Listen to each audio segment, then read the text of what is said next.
Good morning friends, आपका स्वागत है यूरेका पे। आइए इस वीडियो के माध्यम से हम एक महत्वपूर्ण क्षेत्रीय समूह को समझते हैं जिसका नाम है आसियान। दोस्तों, आसियान से लगभग सभी एग्ज़ाम में एक न एक क्वेश्चन ज़रूर होता है। तो हम आज इस वीडियो के माध्यम से आसियान के बारे में संक्षिप्त रूप से समझेंगे, साथ ही साथ कुछ महत्वपूर्ण प्रश्न को भी सॉल्व करेंगे जो कि ऑब्जेक्टिव प्रश्न है। तो दोस्तों आइए देखते हैं सर्वप्रथम आसियान को, फिर हम प्रश्न को सॉल्व करते हैं। तो दोस्तों, अगर हम इंट्रोडक्शन देखें तो आसियान की जो स्थापना है वो 8 अगस्त 1967 को हुआ था और यह आसियान जो बना था बैंकॉक घोषणा पत्र के माध्यम से बना था। कई बार एग्जाम में ये प्रश्न पूछे जाते हैं कि बैंकॉक घोषणा पत्र किससे संबंधित है। तो दोस्तों, यह आसियान की स्थापना से संबंधित है। आसियान का आप फुल फॉर्म भी याद रखेंगे। इसका जो फुल फॉर्म है association of south east Asian nation, इसका फुल फॉर्म है। आसियान की मुख्यालय की अगर हम बात करें तो इसका मुख्यालय जकार्ता इंडोनेशिया में है। और जो संस्थापक सदस्य देश उस समय पे जब इसकी स्थापना 1967 में हुई थी तो इन देशों ने मिलकर के स्थापना किया था, जिसमें इंडोनेशिया, मलेशिया, फिलीपींस, सिंगापुर और थाईलैंड, ये 5 प्रमुख देश थे। और बाद में इसमें और 5 देश मिल गए। जुड़ने के बाद में कुल 10 देश हो गए।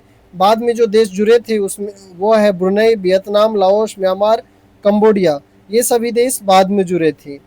अब अगर इनके मोटो की बात करें, जो इनका आदर्श वाक्य है वह है one vision, one identity, one community, यानी कि एक दृष्टि, एक पहचान और एक समुदाय। अब आसियान का जो मुख्य जो आधार स्तंभ है वो इसके 3 पिलर है, जिसे द 3 पिलर ऑफ आसियान के नाम से जाना जाता है। 2003 के जो बाली शिखर सम्मेलन हुआ था, इसके समय आसियान समुदाय की स्थापना के लिए इसके 3 मुख्य स्तंभ की पहचान की गई थी, जिसमें पहला है आसियान सुरक्षा समुदाय, दूसरा है आसियान आर्थिक समुदाय और थर्ड है आसियान सामाजिक सांस्कृतिक समुदाय। आसियान सुरक्षा समुदाय जो है, इसका जो उद्देश्य है क्षेत्रीय विवादों को शांतिपूर्ण ढंग से सुलझाना, यानी इन देशों के मध्य जो क्षेत्रीय आपसी विवाद है इनको शांतिपूर्ण तरीके से बातचीत के माध्यम से सॉल्व करना इसका मुख्य उद्देश्य है। अब अगर हम आसियान आर्थिक समुदाय की बात करें तो इसका जो मुख्य उद्देश्य है एक साझा व्यापार और उत्पादन का आधार जो है बनाना और सदस्य देशों के मध्य व्यापार को बढ़ाना। जो नेक्स्ट है आसियान सामाजिक सांस्कृतिक समुदाय, इसका जो मुख्य लक्ष्य है यह शिक्षा, संस्कृति और पर्यावरण जैसे क्षेत्र में सहयोग को बढ़ावा देता है और क्षेत्रीय एकीकरण को बढ़ावा देता है। अब अगर हम आसियान शैली की बात करें तो यह यूजीसी नेट के लिए एक महत्वपूर्ण अवधारणा है। आसियान शैली, कई बार इससे प्रश्न पूछे जाते हैं। अनौपचारिक, टकराव रहित और सहकारी बातचीत की प्रक्रिया जो इन देशों के मध्य है, इसी को आसियान शैली के रूप में जाना जाता है। यानी कि यह देश कोई भी जो निर्णय लेता है वो टकराव रहित होता है और आपसी बातचीत के माध्यम से लेता है। सदस्य देशों की संप्रभुता का सम्मान इसमें शामिल होता है और दूसरे देशों के आंतरिक मामले में हस्तक्षेप नहीं करना भी शामिल होता है। इसी को आसियान वे के नाम से जाना जाता है। अब अगर हम मुख्य भागीदारी और मंच की अगर बात करें तो ये काफ़ी महत्वपूर्ण हो जाता है, यहाँ से प्रश्न बनने की संभावना होती है। जो आसियान क्षेत्रीय मंच की अगर हम बात करें तो यह सुरक्षा और राजनीतिक मुद्दों पर चर्चा के लिए एक मंच है, जिसमें अमेरिका, रूस और चीन और भारत जैसे देश भी इसमें शामिल है। इसके बाद में आसियान +3 है, इसमें आसियान देश के साथ चीन, जापान और दक्षिण कोरिया शामिल है। और पूर्वी एशिया शिखर सम्मेलन, यह रणनीतिक संवाद का एक मंच है जिसमें 18 देश शामिल है। भारत इसका सदस्य है। अब भारत और आसियान के संबंध की अगर बात की जाए संक्षिप्त में तो लुक ईस्ट पॉलिसी जो कि 1991 में पीवी नरसिम्हा राव जी जब पीएम थे भारत के, इनके समय में शुरू हुई और जिसका उद्देश्य आसियान के देशों के साथ में संबंध को सुधारना था। इसके बाद में 2014 में एक्ट ईस्ट पॉलिसी प्रधानमंत्री नरेंद्र मोदी जी के समय में अपनाया गया और इससे और अधिक सक्रिय और परिणाम उन्मुख संबंध स्थापित करने के ऊपर में जोर दिया गया।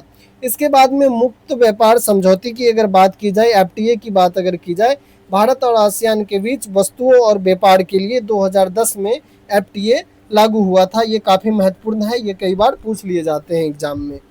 अब इसके बाद में आइए हम कुछ महत्वपूर्ण ईयर्स को देखते हैं। खास करके 1967 बैंकॉक घोषणा पत्र के माध्यम से आसियान का स्थापना हुआ। 1976 दक्षिण पूर्वी एशिया में मित्रता और सहयोग की संधि हुई, जिसे टीएसी के नाम से जाना जाता है। इसके बाद में 1994 आसियान क्षेत्रीय मंच की स्थापना की गई। 1996 की बात है तो भारत आसियान का पूर्ण संवाद भागीदारी बना, डायलॉग पार्टनर बना। 2003 में जो है आसियान समुदाय के 3 स्तंभों की जो है घोषणा की गई थी। अब आइए आसियान से संबंधित महत्वपूर्ण वस्तुनिष्ठ जो ऑब्जेक्टिव प्रश्न है इसको देखते हैं। दोस्तों, पहला प्रश्न है कि जो आसियान की स्थापना किस वर्ष हुई, तो ये 1967 में हुई थी बैंकॉक घोषणा पत्र के माध्यम से। आसियान की स्थापना किस घोषणा पत्र के माध्यम से हुई, तो बैंकॉक घोषणा पत्र के माध्यम से। निम्नलिखित में से कौन सा देश आसियान का संस्थापक सदस्य नहीं है, तो दोस्तों इसका आंसर है वियतनाम आसियान का संस्थापक सदस्य नहीं है।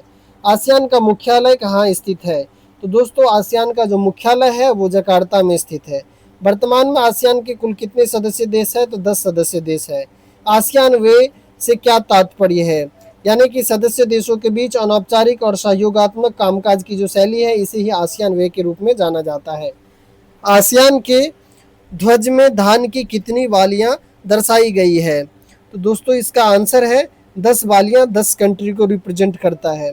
आसियान क्षेत्रीय मंच की स्थापना किस वर्ष हुई थी, इसकी स्थापना 1994 में हुई थी।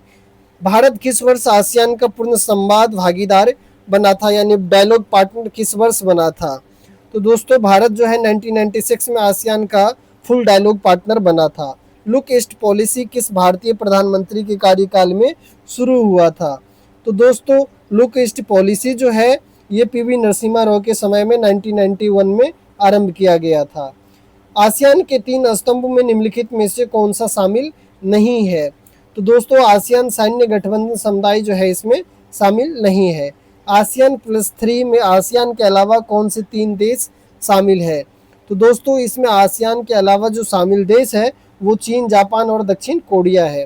नेक्स्ट प्रश्न है पूर्वी एशिया शिखर सम्मेलन की पहली बैठक कहाँ आयोजित हुई थी, दोस्तों इसकी पहली बैठक कुआलालंपुर में हुई थी। नेक्स्ट प्रश्न है भारत और आसियान के बीच मुक्त व्यापार समझौता किस वर्ष से प्रभावी हुआ, तो दोस्तों यह 2010 से प्रभावी हुआ था। आसियान का आदर्श वाक्य क्या है, इनका जो मोटो है इसके बारे में प्रश्न है। 1 विजन 1 आइडेंटिटी एंड 1 कम्युनिटी जो है इसका मुख्य मोटो है। नेक्स्ट प्रश्न है कंबोडिया आसियान का सदस्य किस वर्ष बना, तो दोस्तों 1999 में कंबोडिया आसियान का सदस्य बना था। दक्षिण पूर्वी एशिया में मित्रता और सहयोग की संधि किस वर्ष हुई थी, यानी टीएसी किस वर्ष हुई थी, तो ये दोस्तों 1976 में हुई थी। नेक्स्ट प्रश्न है आसियान क्षेत्रीय मंच का मुख्य उद्देश्य क्या है, एआरएफ का जो मुख्य उद्देश्य है वो सुरक्षा और राजनीतिक मुद्दों पर संवाद को स्थापित करना है। नेक्स्ट प्रश्न है एक्ट ईस्ट पॉलिसी की घोषणा किस वर्ष की गई, तो दोस्तों यह घोषणा जो है 2014 में पीएम मोदी के दौरान किया गया था। नेक्स्ट प्रश्न है आसियान के झंडे में नीला रंग किसका प्रतीक है, तो दोस्तों यह शांति और स्थिरता का प्रतीक है। दोस्तों इस वीडियो में इतना ही, मिलते हैं एक और नेक्स्ट वीडियो में। मुझे उम्मीद है कि आपको ये वीडियो पसंद आया होगा। अगर ये वीडियो पसंद आया हो तो कृपया चैनल को सब्सक्राइब करें, जिससे मेरा मनोबल बढ़ता है और मैं और अधिक से अधिक वीडियो आपके लिए बना करके लाऊंगा। धन्यवाद।